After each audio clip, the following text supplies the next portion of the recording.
जब मैं 10th class में था तब मैंने एक नए स्कूल में एडमिशन लिया। पूरे क्लास में मैं अपने दोस्तों के अलावा किसी से बात नहीं करता था। फिर जैसे जैसे दिन बीतते गए मैं सभी से बात करने लगा और धीरे धीरे लगभग क्लास के सभी लड़के मेरे से बात करने लगे।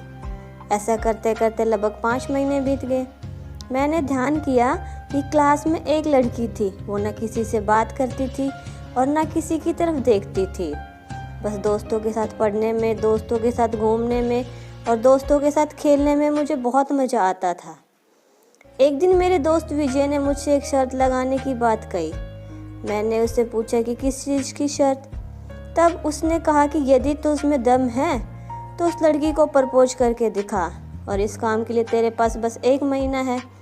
मेरे मन में कई ख्याल आने लगे। मुझे लगा कि वह लड़की क्या सोचेगी, लेकिन दोस्त ने मेरी हिम्मत बढ़ाते हुए कहा कि मैं ये कर सकता हूँ, इसलिए मैंने शर्त स्वीकार कर ली। अगले दिन मैं स्कूल में आया और मुझे काफ़ी डर लग रहा था, लेकिन मैंने हिम्मत करके दीक्षा को हाय बोल दिया और उसने मुझे हेलो कहा। फिर मुझसे जानबूझकर इधर उधर की बातें करने लगा ताकि वो मुझसे बात करे।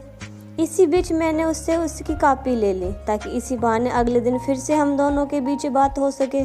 अगले 6-7 दिन तक मैं उससे किसी न किसी बहाने से बात करता और वो भी मुझसे बात करती चली गई। ऐसा करते करते मैंने उसके बारे में सब कुछ जान लिया। एक तरफ था दोस्त के द्वारा वह शर्त और दूसरी तरफ उस लड़की को प्रपोज करने का डर। मैंने सोच लिया कि अब मैं उसे प्रपोज करूँगा।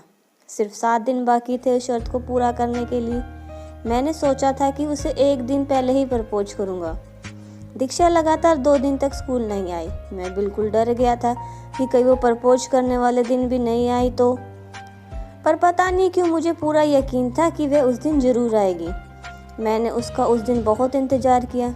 फिर वह मुझे आती हुई दिखाई दी। मैं तो जैसे पागल सा हो गया। मेरे अंदर मानो ढेर सारी खुशियाँ अपने आप ही आ गई थी, लेकिन मैं अंदर से भी डर रहा था। फिर भी मैंने अपनी आँखों को बंद किया और उसे ये बोल दिया कि मैं तुमसे प्यार करता हूँ। इसके बाद जब मैंने आंखें खोली तो मैंने देखा कि वो मेरे सामने से जा चुकी थी और एक बेंच पर जाकर बैठ गई थी। मैंने उससे दोबारा पूछा और अपना जवाब मांगा। उसने कहा कि वह सोचकर बताएगी। स्कूल ख़त्म होते ही एक लड़की मेरे पास आई और उसने कहा कि आपको दीक्षा बुला रही है।